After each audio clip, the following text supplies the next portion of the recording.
Right, so what we're going to talk about today is student-centered teaching, and this is the content from a workshop that I held recently. And it's just some simple tips and tricks for teaching, whether you're teaching online or face-to-face. This idea of student-centered teaching is meant to make us aware of the way that students communicate and the way that they learn. And so we're just going to spend a little bit of time going through some tweaks or some techniques that you can possibly use in your class. So the content here, what we're going to talk about is basically four things. And the first thing is the power of a to-do list. So some of you are probably using to-do lists in your class, especially online, but I have found that they are powerful tools for face-to-face classes as well. So that'll be the first thing we talk about. Then we're going to talk about breaking up is hard to do. So this is basically about chunking and making sure that your content is digestible and that it's not too long. The third thing we're going to talk about is high-speed communications. And what I'm referring to here is to talk about expectations for students as far as communication, how quickly you get back to them, because it's really changed with millennials and students that are younger than millennials as far as their communication preferences and what they expect. And then lastly, taking the time online. This is a series of about 10 tips that come from a paper that Dr. Morrison wrote. So we're going to go through those, and these are really aggregated from a lot of other articles about teaching and learning. So there's some good strategies, and we'll talk about that. So the first thing I want to talk about is the power of the to-do list. So this is a real simple thing that I've been using for a long time. Many of you are going to feel like maybe you don't need to do this, that students can figure out what assignments are due on their own. But that having been said, I think it's important to help students out however we can. So the weekly to-do list is simply that. So here are the things you need to do this week. And again, these items may be on your syllabus, you may have covered them in class, but I think it's good to have a purposeful to-do list out there, and I think it can go far to keep students on track. So in face-to-face classes, what I've always done on Monday or sometimes on the last day of the week, depending on when the class is held, I like to take 5 or 10 minutes to talk to students about what they have to do this week or what they have to do next week. And there's a number of ways you can do that. You can announce it in class. If it's an online class, you can send an online announcement, of course, or simply an email saying, hey, here's a reminder of the things you have to do this week. And I know it seems like an extra step, but again, it's just from anecdotal evidence from myself, it's really helped students stay on track. I've even had students in small classes produce to-do lists for me. So that's something that you can think about. Let me stop my email here. So that's something you can think about is assigning the to-do list task to someone in the class, and they can distribute it to the class. Again, that's a rarer instance, but I have done it before. And of course, for online classes, I feel like a to-do list is a vital part of course design. And what we'll do is, let me show you. Here's an example of a module homepage in one of my classes. And so on every module homepage, I have a little introduction of what we're going to be covering. I have the objectives, and then I also have a to-do list. And I think this is a nice little tool for students because it's clearly delineated what they have to do. Now again, seems real simple. I know they already have the information, but I think if you talk about and put together a purposeful to-do list, it will go far to help students stay on track. So that's what the to-do list is all about, just a simple little thing. The next topic here is breaking up is hard to do. And this is interesting because what we find is that shorter lessons generally lead to improved learning outcomes. And I'm really interested in the research here. My interest started because I was interested in how students learn with mobile devices. But also, as I got into that a little bit more, there's a lot of work on this idea of micromodules or shorter lessons as far as how they can enhance learning among students. So what do I mean by that? What do I mean by chunking? So the thing that I see all the time, and I see it everywhere I'm teaching or everywhere I'm at, is that people have these really long PowerPoint presentations, and students have a hard time getting through this stuff at one sitting. So I try to design everything so they can get through it in one easy sitting. I never like to go over 10 or 15 minutes. So if I have a big PowerPoint, I like to figure out if there's a way I can break it down into chunks. I mean, I've seen PowerPoints, especially from textbook publishers, that can have 60 slides, and I just think that it's harder for students to look at that as distinctive units. And it's also harder for them to sort of pick up where they left off. So I think if you have a PowerPoint like that, or even a long video, that breaking it up in logical units would be very helpful. That's what they call chunking. I think we're all aware of it. But pay attention to that, especially for online classes, because the chances of someone sitting down and doing any one thing for more than 20, 25 minutes is unlikely. And there's some evidence that I've put together, and I'm studying this in more detail, as far as videos and audience retention in videos. So I have generally a series of videos, one for each module in my classes, and it's generally 8 to 9 minutes long, introducing the module, talking about the reading or the assignments for the week, maybe addressing some questions that had come up in the past week. What I find is that after 4 minutes, typically there's a big drop-off in audience retention. And depending upon the platform you're using for your videos, you can get this information. I think this is from YouTube, actually. The other information you can get if you're using TechSmith Relay, our system, is this global completion rate.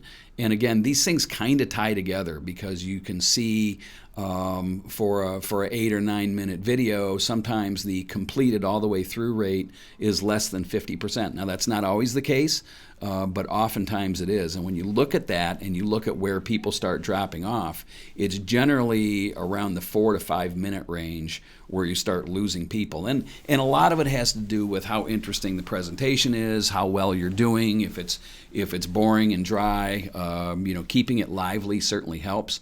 But regardless of that, we do see a big decline in attention after about 4 minutes. So whether it's a video you're working on or a PowerPoint you're putting together and narrating, you should be cognizant of this. I mean, one way to do it is to make 2 or 3 little videos instead of one big one, and you can even have students answer questions between videos, or give them a little quiz with 2 or 3 questions worth a few points on what they just watched, just to keep things present and digestible in these small chunks. So one of the graphics I love, and I presented this in Miami at the Lilly conference. I love this slide, Death by PowerPoint. This is really cool because it's an instructor who's being hauled away by the police, and there's all these chalk outlines on the seminar table from a PowerPoint being too long.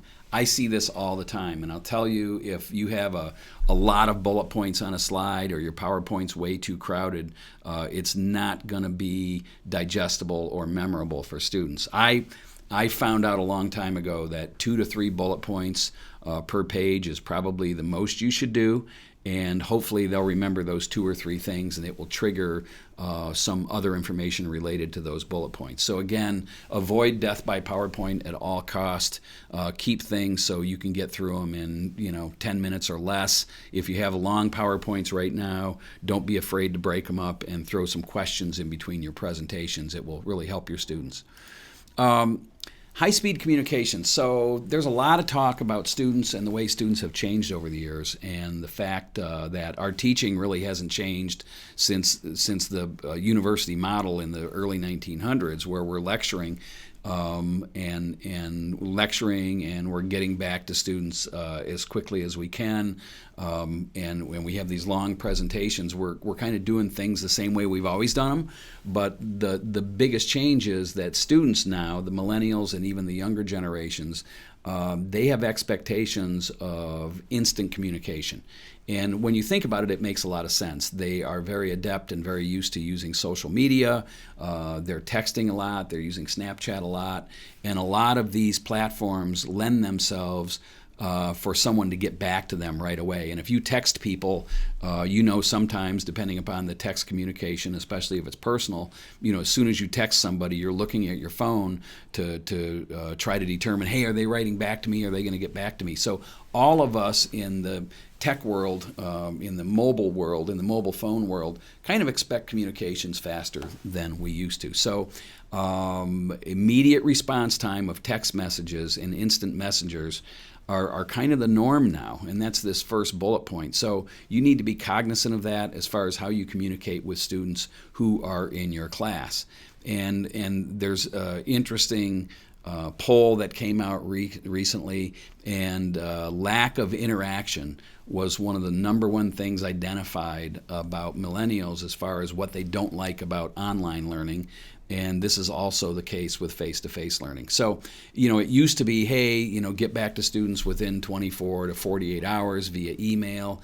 I don't think that's long enough. I think you need to pretty much drop everything and get back to students as quickly as possible.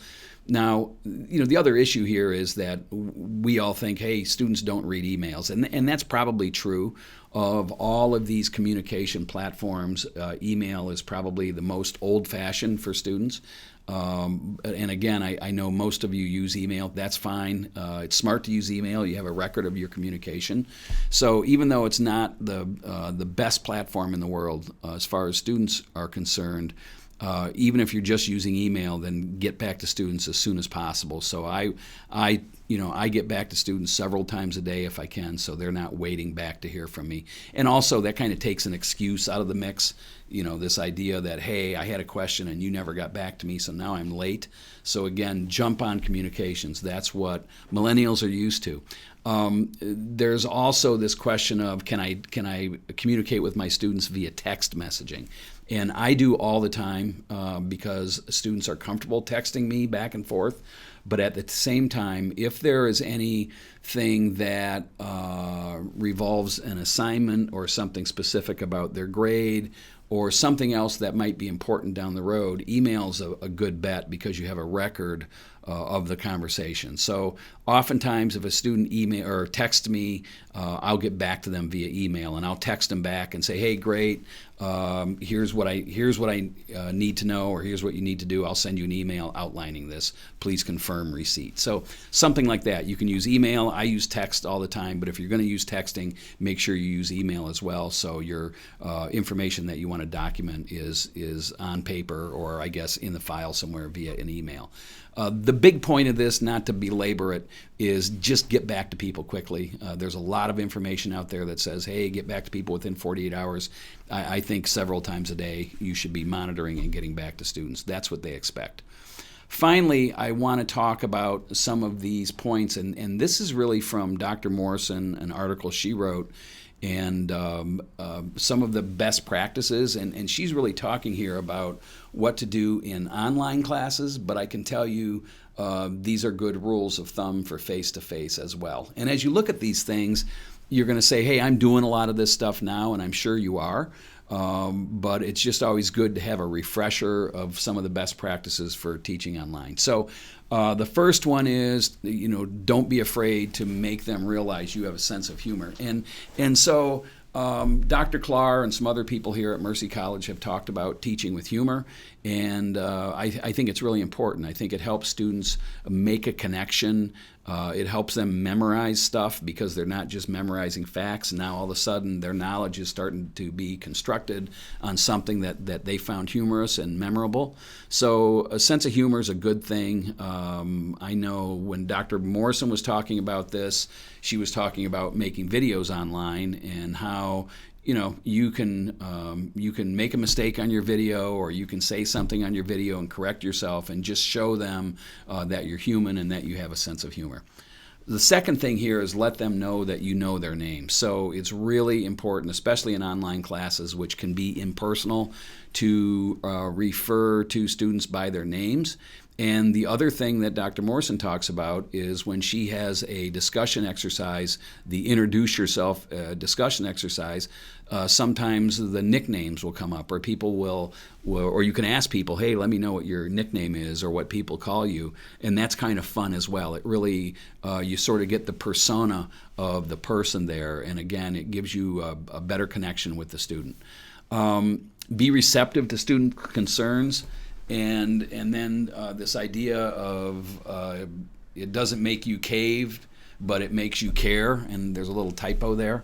But again, be receptive as possible to their concerns. Students are going to be late. They're going to have crises of different types. So it's always good to work with them to the extent that you can. Not always just to cave and say, all right, fine, you can be late, but just to understand their situation and cut them a break if it makes sense. This fourth bullet point is what we just talked about, getting back to them sooner rather than later. Again, you can do this via email, via text, via announcements in an online class, but I think you should be communicating several times a day with people that are reaching out to you. Realize that students also have to live in a world where life happens. I think that's kind of related to this third bullet point, that you need to be receptive to their concerns to an extent. And some of us have a 1 or 2 strikes you're out rule, or a 3 strikes you're out rule. You always know about that student that seems to have an inordinate number of crises. That's going to happen, but at the same time, cutting students a break whenever possible is good. But make sure you keep a record of that, because you don't want the same person having a crisis, all the time, and that's common. So make sure you're reasonable with that. Talk to them often. Again, this is talking about communication. So if it's an online class, sending announcements out at least every week, maybe several times a week, perhaps with a to-do list, perhaps reminding them of what's going to be on a test or on a quiz is really smart. Don't be afraid to use the F word. So we're talking about failure here. And I think that when you're communicating with students, it's important to be firm. And you can say things like, in order to pass this class, or in order to avoid failure, you should know these things. It's not a threat as much as something that's looming out there, and I don't think it's a bad thing to remind students that we have some pretty high expectations for them, so they need to do the work, or they're in danger of failing. Trust is a must. So, you need to trust your students to the extent that you need to honor them. You need to think that they actually are doing the work behind the scenes. You need to trust that they're the ones actually doing the assignments, and of course it's always hard to verify that online. But I think that this idea of communicating with students all the time and letting them know that you're a person really builds trust between instructor and student, and it has a lot to do with the fact that you communicate with them often. But also, I like to tell students all the time, hey, you know what? You are a college student now, and you have certain responsibilities in this class. So, one of my expectations, whether you're communicating, whether you're trying to turn your stuff in on time, is that I trust, because you're an adult and you're a responsible student, that you're going to get this stuff done. And I think it's okay to verbalize that. Remind, and then remind again. This goes back to this idea of a to-do list. I don't think that you can remind students too often on what needs to be done. So whether you're sending out announcements all the time, you're sending out some mini videos every week reminding them, I think it's really important. And it's also important to remind them of looming deadlines, because they're going to put off things until the last minute, and through constant reminders, however you choose to do that, you'll eliminate some of these last minute assignment problems that crop up. Finally, let them know they are appreciated. Now, the way I think about this is I like to compliment my students all the time. So one of the things I've talked about in the past is to praise students and compliment them. Oftentimes, our communication is only with students that have problems and that have issues. So I think by letting them know they're appreciated, it goes a long way. So let me give you an example. This last semester, I sent emails to students who were getting B's or better in the class saying, hey, I just want to let you know you're doing a great job, and I appreciate all the hard work you're putting into the class. When you think about this, students never get emails like that. Generally, students only get emails when there's a problem or an assignment. So what I got in return after I sent these emails out were students getting back to me, thanking me for recognizing their work. So this is a really powerful tool. It gives them the idea that someone's appreciating what they're doing and that you're really paying attention to what they're doing, and it makes them want to do better for you. So again, these are just some suggestions. Some of these are repeaters, but if you look at the literature that's out there as far as best practices, the real biggie here is communication, and we would add to that rapid communication, and then information as far as reminding people, talking to them often, letting them know your expectations as far as success and failure is concerned, and then finally letting them know that they are appreciated. So these are just some things you can work into your teaching mix or be cognizant of that will help your students be more successful in your class. Thank you.